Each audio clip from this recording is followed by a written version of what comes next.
When expert scuba divers take on cave diving for the first time, their confidence and experience can work against them when catastrophe strikes. This is the fatal breakdown of the Jacobs Well diving tragedy. In November of 1983, Richard Patton and Clark McConnell were students at Texas State University in San Marcos. They were both fairly experienced divers who were trying to obtain their instructor's certifications in open water diving. Texas State offered an advanced diving course, taught by a master diving instructor named Don Dibble. Don was a rescue diver with Hays County, a former Navy diver, owned the local dive shop, and had decades of diving experience to qualify him as an instructor. Don knew the risks associated with scuba diving and instructed his classes with a reserved sense for safety. One of his most crucial instructions was to stay out of Jacobs Well. It was only 30 minutes away, and somehow had lured many scuba divers to their deaths. It is an incredibly beautiful recreational area, with crystal clear waters revealing a deep hole in an otherwise shallow river. Many swimmers free dive into the hole and try to touch the bottom at 25 feet deep, before pushing quickly back to the top. As far as blue holes go, this one seems to be quite simple on the surface. But that's not the reality of what lies beneath. The bottom at 25 feet is deceiving, because the corner of that well slips away in a gravel slope leading to a whole new underwater chamber. Explorations began once cave divers figured this out, and 3 different chambers were identified under the main well. The first 2 chambers were mostly open columns of water. The third chamber had a challenging squeeze to navigate inside. It was intimidating for most, but once through to the other side, a diver enters a room that is nearly 10 feet tall and has some trapped air in the narrow peak at the top. In the farthest edge of the third chamber, a tiny hole, not big enough to push through, was seen near the floor. Exactly what was beyond that hole was too tempting to ignore. Many divers tried to squeeze through the hole by pulling gravel and rocks away to make it large enough to pass. It was just 4 years before, in 1979, that Don had been asked to help recover the bodies of 2 men from Jacobs Well. Kent Maupin and Mark Brashear had entered the 4th chamber, but they did not make it back out. There was a gravel cave-in in the tight connecting tunnel. Divers had to squeeze their body through a tunnel that was just 2 feet in diameter. After the men had passed through the tunnel, a rock slide of gravel filled the narrow tube. They probably spent their last moments trying to clear the rocks and gravel, but ultimately ran out of time. The body recovery team was not able to clear the gravel landslide to get to Kent and Mark's bodies. Mark's body was washed out by current in 1981. Kent's body remained in the 4th chamber for the next 20 years. Don was sick about more lives being lost trying to access the elusive 4th chamber. In January 1980, he took cement and rebar down to cover the small hole. He blocked the passage, leaving bars in the middle to allow the water to continue to flow. It might seem like this would be the end of the story for the 4th chamber, but it wouldn't be that simple. Only months later, divers had pulled away the bars and cement, leaving a note on a plastic slate stating, "You can't keep us out." Don had done his best to help save people from themselves. Now he was just trying to instruct divers to stay away altogether. Unfortunately, Don's warnings may have sparked interest in 2 of his current students, Richard and Clark. They had heard about Don's body recovery missions and even his own near-death experience in the 4th chamber. Don was trying to enter the 4th chamber when a gravel slide trapped him in the 2-foot narrow crawl space. His arms were pinned so he couldn't pull on the safety line or bang on his tank to get his team members' attention. After several minutes, he had almost resigned himself to death, knowing that he could not move and his air would be gone in just another minute or 2. He recounts an eerie sense of calmness at knowing that this was it. His tank was empty, and he'd even swallowed some water. It was in this moment that he had a burst of survival instinct, wild thrashing and kicking that cleared enough gravel for him to push backwards. He backed out of the tunnel and saw his diving partner there with his regulator extended for Don to breathe. Don gasped in the air wildly, swallowing some as he inhaled. The incredible fear had eased into relief at just being alive. But that relief was short-lived. As he started moving back up through the chambers, the pain of the expanding air in his stomach became debilitating. His diving partner's air supply was now almost gone, so they had to keep moving up to get out of the water. Air is compressed under 58 psi or 4 atmospheres of pressure at a depth of 100 feet. As he moved up, the air in his body expanded 4 times the volume it was at the bottom. By the time Don reached the surface, he looked as if he were 9 months pregnant. He was screaming out in pain because his stomach had completely ruptured.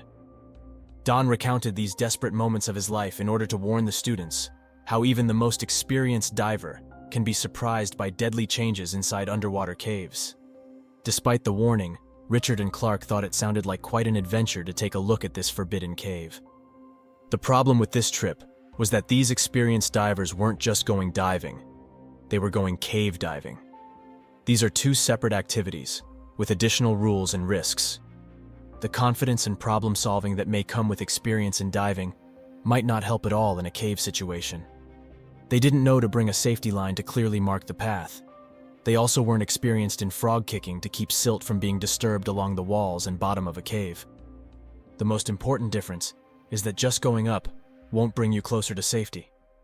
Disoriented open water divers can just follow the bubbles to the surface. Cave divers cannot.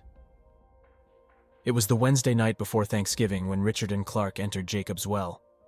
At 8:30, they made their way through the main well and first chambers without issue. As they moved to enter the third chamber, it became clear that this was where the dangerous part began. Once your body is squeezed through the tight junction, the risk is on another level. There will be no quick swim to the top if there's a problem with your equipment. You are trapped in a tight environment that will require a slow and methodical exit. The two men were both anxious, but excited about the next part of exploration. They came to the small hole that leads to the fourth chamber. Richard and Clark approached the hole and started to remove their tanks. It would require them to push the tanks through separately while squeezing their bodies through the tiny passage. Richard pushed himself through the tunnel while Clark looked on. Clark waited a few moments to allow him to pass through the tunnel, then started to remove his own tank. He moved towards the opening when the face of his friend pushed through with a frantic expression of anguish. Richard came through the hole with a wild force, raking his body against the rocks. Suddenly, Clark realized what was wrong. Richard had no air tank. He was suffocating. He grabbed his own regulator and jammed it into Richard's mouth so he could breathe. After a moment, they started buddy breathing, passing the regulator back and forth while they made their way out of the cave. This took an incredible amount of patience, calm, and trust. To squeeze back through the passage between chambers 2 and 3 would take the most delicate coordination in a desperate struggle for breath. Each man would take a turn breathing from the regulator, then hold his breath and pass the mouthpiece over to the other. They would have to do this while moving through a tight squeeze and figuring out where to go next, all without stirring up too much silt. It was an incredible challenge, and they were doing it. Richard and Clark entered the first chamber with some measure of relief that they were close. It was dark outside, so there was no sunbeam to guide the way to the surface of the main well. Maps and descriptions of tunnels are deceiving. These passages aren't straight and smooth pathways through the caves. They are actually jagged and irregular, difficult to maneuver, and it's easy to become disoriented. They were moving slowly because of the shared air tank, but making their way up the wall to the exit of this chamber. As they pushed on, an unreal sound stopped them in their tracks. The tank in front of them made a hollow clank, which not only indicated that it was basically empty, but that somehow they had hit a ceiling. They moved to the left and right, feeling the ceiling above as the walls came down around them. This devastating realization induced a panic that cannot be measured. The men were trapped, and they had just taken their last breath of air. Clark had just taken a long draw of breath and knew the tank was empty. Richard was wide-eyed already on a breath hold and feeling his way around the ceiling trying to find an opening. They were in trouble. Clark instantly realized that this was the false chimney in the first chamber. A false chimney is essentially a tunnel inside of a cave that appears to lead to the surface, but is actually nothing but a dead end. In a fit of desperation, he pushed off the wall back the way they came for 20 feet and entered the first chamber again. It was nearly 25 feet to the top of this chamber, and then up through to the main well for another 25 feet to the surface. Clark pierced the surface of the water and made a desperate gasp for air after swimming a frantic 75 feet on a single breath hold. He was relieved to actually be alive. It was a miracle. The elation gave way to complete terror for his friend Richard. He was still in the water and time had run out. He knew that Richard was dead. He waited a few moments to see if he might somehow surface, then called the police to request assistance. Don had gotten the call for diver rescue and was at Jacob's Well within an hour. When he arrived, he was stunned to find out that it was two of his students who were involved in the incident. They were expert divers, But cave diving was something else altogether. The lower chambers were silted out, so they waited until morning to recover Richard's body. It was clear that there was nowhere for him to go in the false chimney, and Clark described exactly where he could be found. Sadly, Don helped recover Richard's body the next day.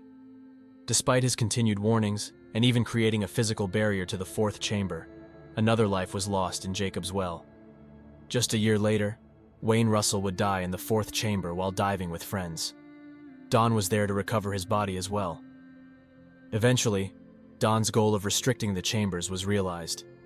The Hays County Parks Department authorized a single group to explore Jacob's Well past the 40-foot depth mark. The Jacob's Well Exploration Project has done extensive exploration of the thousands of feet of passages in this cave system. A new grate has been placed at the 40-foot mark, and all recreational scuba diving is prohibited. It is estimated that at least 8, and possibly as many as 12 people have lost their lives scuba diving in Jacob's Well.